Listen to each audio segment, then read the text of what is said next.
Ridho, rela. Kalau bahasa Indonesia itu rela. Ridho, ridho dari mana? Qanaah itu ridho dari apa? Ridho bima a'tahullah, atas apa yang Allah berikan kepadanya. Nah, itu secara umum, secara bahasa qanaah itu adalah ridho. Ridho, rela. Kalau bahasa Indonesia itu rela. Ridho, ridho dari mana? Qanaah itu ridho dari apa? Ridho bima a'tahullah, atas apa yang Allah berikan kepadanya. Nah, itu secara umum, secara bahasa qanaah itu adalah ridho. Ridho, rela. Kalau bahasa Indonesia itu rela. Ridho, ridho dari mana? Qanaah itu ridho dari apa? Ridho bima a'tahullah, atas apa yang Allah berikan kepadanya. Nah, itu secara umum, secara bahasa qanaah itu adalah ridho.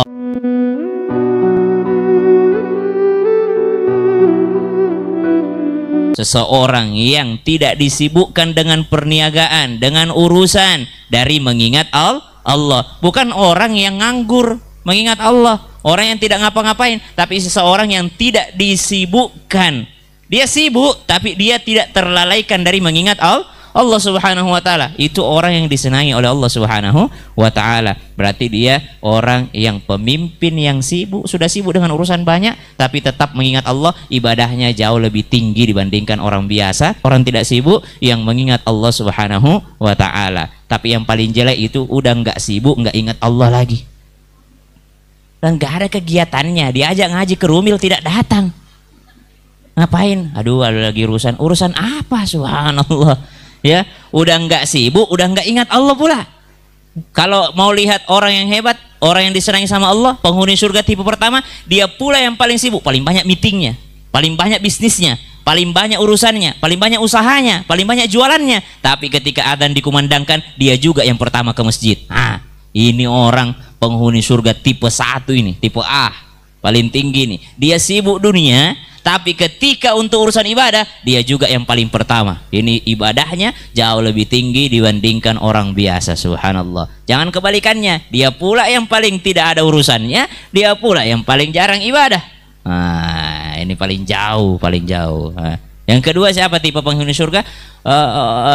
Orang yang punya rasa kasih sayang.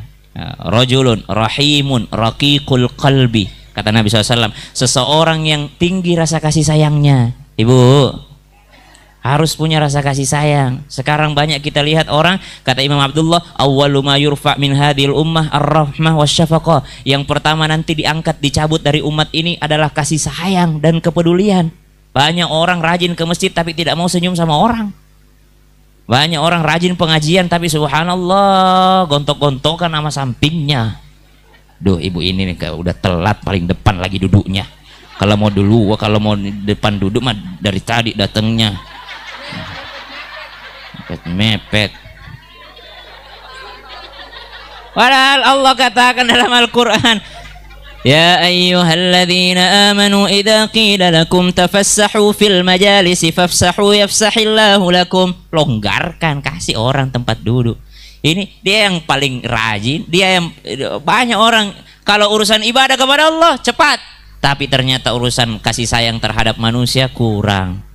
Nah, makanya penghuni surga itu yang tinggi kasih sayangnya. Makanya dikhawatirkan akhir zaman itu bukan ahli zikir yang tidak ada, bukan ahli ibadah yang tidak ada, tapi ahli kasih sayang, ahli rahmah, orang yang berkasih sayang yang kurang. Dia jaga sholat berjamaahnya di masjid, tapi tidak pernah senyum. Subhanallah. Dia jaga ibadahnya ke masjid, subhanallah, laki-laki nih khususnya, laki-laki. Dia jaga ibadahnya ke masjid, subhanallah, tapi tidak peduli sama istrinya, tidak sayang kepada anak-anaknya, tidak pernah mau main sama anak-anaknya. Nabi itu selalu jadi kuda-kudaan buat cucunya. Nabi sayang, cinta. Bahkan Ibunda Aisyah pernah dikisahkan, Ibunda Aisyah sampai nonton bareng sama Nabi SAW, pertunjukan dari Habasyah. Berarti ada rasa kasih sayang. Ulama itu bukan hanya kasih sayang kepada sesama orang beriman. Jangankan sesama orang beriman, sesama orang tidak beriman pun dia kasih sayang. Kita ini tinggal di Indonesia tidak semuanya muslim, ya. Ada yang saudara kita juga yang non muslim, ada juga muslim tapi fasik. Contoh misalnya dia kasih sayang terhadap muslim tapi dia bukan orang yang taat kepada Allah Subhanahu wa taala. Ada seorang ulama dia lewati sebuah perkumpulan, tiap hari dilewati, muridnya selalu perhatikan, ini guruku semua sunnah Nabi dijalankan, tapi kayaknya ada satu yang tidak dia jalankan ini.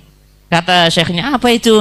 Wahai syekh, saya memperhatikanmu tidak pernah menjalankan satu sunnah Nabi ini. Kata syekhnya, apa itu? Kata muridnya, saya tidak pernah melihatmu memberi salam kepada orang yang sedang berada di jalan.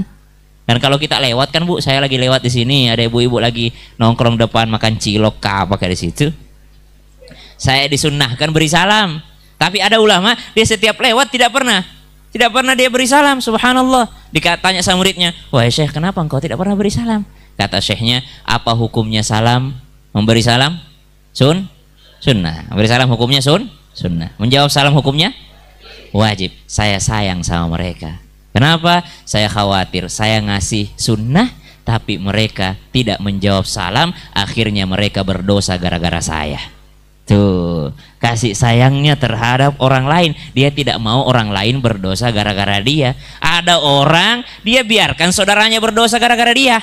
Terserah dia lah, usatkan mulut-mulut dia. Kita yang penting kan syariat. Subhanallah. Kan dosa dia kan Ustaz kalau dia ngomongin kita. Ya lu tengah malam baru pulang. Subhanallah. Kita kan yang penting kan di luar kita nggak macam-macam Ustaz. Terserah mulut tetangga mau ngomong apa. Anda membuat mereka berdosa. Kenapa? Anda membuat diri Anda diomongin. Tuh, ulama ini dia tidak mau orang lain berdosa gara-gara dia. Akhirnya kan kadang-kala Bu begini. Kalau apalagi orang kedudukannya lebih tinggi. Contoh, orang kedudukannya lebih tinggi diberi salamin sama orang kedudukannya lebih rendah. Diberi salamin sama orang kedudukannya lebih rendah. Kadang-kala bukan menjawab salam. Assalamualaikum Bu Haji. Bukannya menjawab, dia pasti bilang, siapa itu? Baru lihat gue tuh. Siapa ya? Subhanallah. Dia lupa jawab salam. Ibu perhatiin, saya mulai pengajian udah salam belum? Hah? Belum salam. Kenapa? Saya khawatir saya melakukan yang sunnah.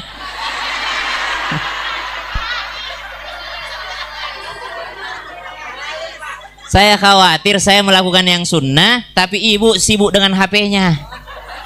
Akhirnya lupa jawab salam. Ih, jangan salah loh.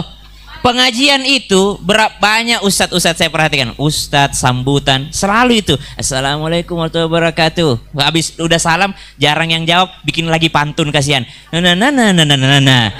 Yang beri salam, yang jawab salam, saya doakan naik haji. Diulangi lagi. Kenapa? Saking jarang yang jawab salam. Kenapa orang harus mengulang-ulang salamnya padahal sunnah? Tuh, karena khawatir orang tidak sempat tadi jawab salamnya. Karena ada yang fokus sama HP-nya. Itu kalau pengajian, semua grup WA yang tidak pernah dibuka itu. Semua statusnya orang yang tidak pernah kita buka, statusnya dibuka kalau pengajian kadang-kala tuh. Kenapa? Fokusnya kemana-mana. Maka saya kalau begitu saya beri salam. Assalamualaikum warahmatullahi wabarakatuh. Tuh lama tuh kasih sayang kepada orang yang lalai, tidak tiba-tiba menghujat, tidak tiba-tiba menjatuhkan orang, tidak. Subhanallah, ada kasih sayang. Bahkan dikatakan pernah mungkin saya sampaikan di sini, ada ulama gini diamalkan sampai bapak saya mengamalkan ini. Ada gurunya bapak saya, kalau dia beli ikan, kalau di Makassar kan ikan, ya kita beli lauk tuh banyak ikan kan. Kalau beli ikan dia selalu beli 2 ekor. Atau dia beli 1 ekor dipotong 2 itu ikan bandeng tuh, 1 kepalanya. Kalau kepalanya itu kan jarang tulangnya, ekornya itu banyak tulangnya kalau ikan bandeng tuh. Subhanallah. Ini kiai selalu ambil bagian ekor, kepalanya dikasih ke siapa? Dikasih ke kucingnya. Subhanallah. Ditanya, kenapa yang enak ini kau kasih ke kucing? Kenapa yang banyak tulangnya maka engkau yang makan? Katanya, kalau saya bisa pilih tulangnya. Kalau saya ketulangan saya bisa ke dokter, tapi kalau kucingku yang ketulangan, bagaimana dia bisa mengeluh? Subhanallah. Tuh lihat kasih sayangnya ulama. Tuh, bukan hanya kepada sesama manusia, sampai kepada hewan pun dia penuh dengan rasa kasih sayang. Jadi jangan sampai ada datang ke sini, datang pengajian tapi lupa kasih makan kucingnya.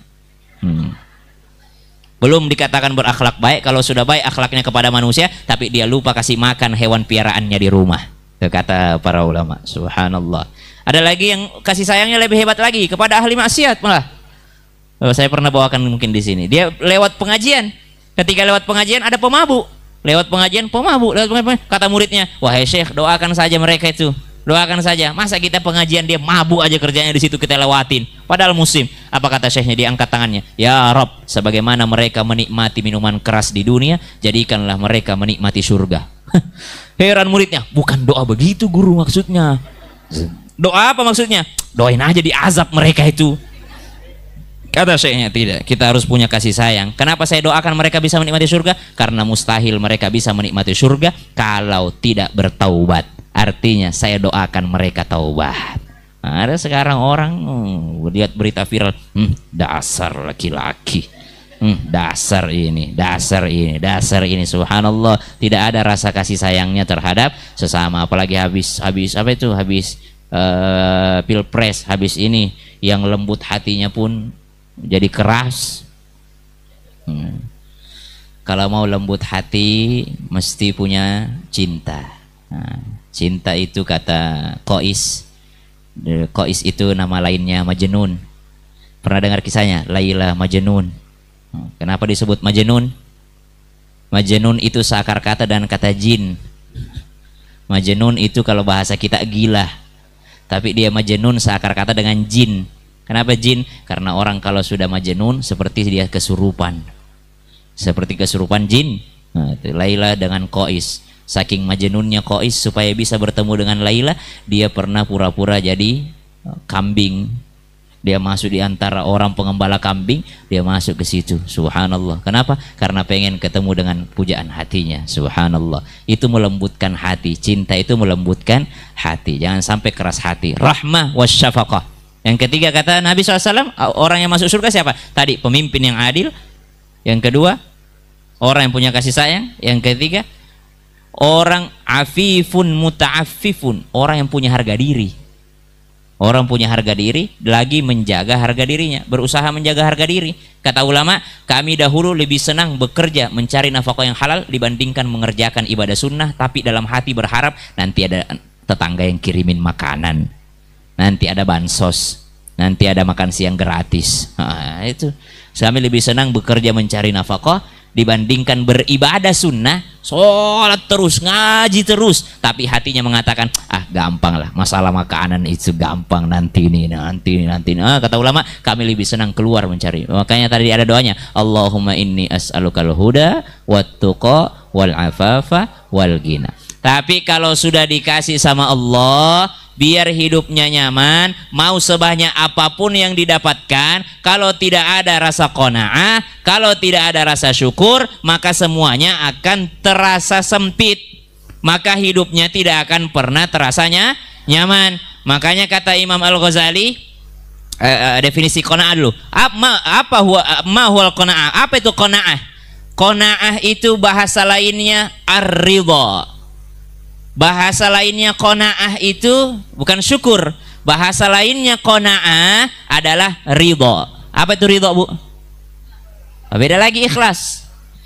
Kalau memberi itu harus ikhlas. Menerima harus ridho. Jadi bukan saya terima dengan ikhlas, nggak apa-apa deh Ustadz, saya ikhlas aja deh. Bukan, saya ridho. Memberi ikhlas, menerima ridho, rela. Kalau bahasa Indonesia itu rela, ridho.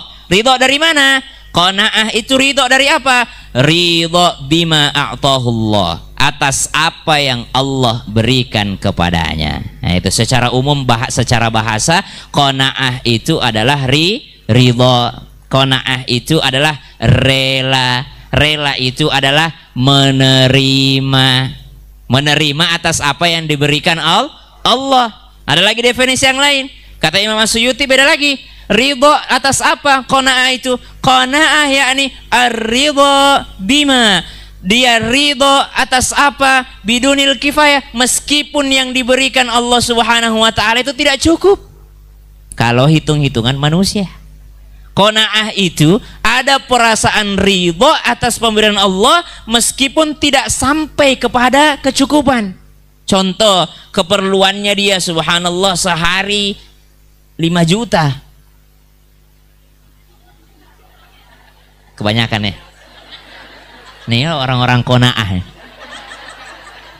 Kalau orang tidak qanaah itu masih kurang itu. Sehari kebutuhannya 500 ya? Masih kebanyakan. Masya Allah ini. Sehari kebutuhannya 50.000. Tuh kan. Kali dikasih banyak yang kebanyakan. Itulah manusia tuh. Dikasih kebutuhannya sebenarnya sehari 500.000, anggaplah 500.000, tapi ternyata rezekinya hari itu cuma 250.000. Tapi dia tetap ridho akan inilah rezeki saya, inilah yang diberikan Allah Subhanahu wa taala kepada saya. Maka inilah yang disebut dengan orang yang qanaah, dikasih sama Allah tidak sampai kepada kebutuhannya, tapi dia tetap bersyukur, tetap memuji Allah Subhanahu wa taala, dia tetap ridho akan apa yang dikasih sama Allah kepadanya. Subhanallah, dia merasa syukur kepada Allah. Maka inilah disebut dengan orang yang qanaah, ridho atas apa yang diberikan Allah meskipun tidak sampai kebutuhannya. Itu menurut Imam As-Suyuti. Tapi kalau menurut imam yang lainnya, ridho atas pemberian Allah sudah. Mau cukup tidak cukup, ya tetap pemberian Allah. Ya kita aja yang cukup-cukupin. Makanya disebut qanaah, ya merasa cukup meskipun kelihatannya tidak cukup.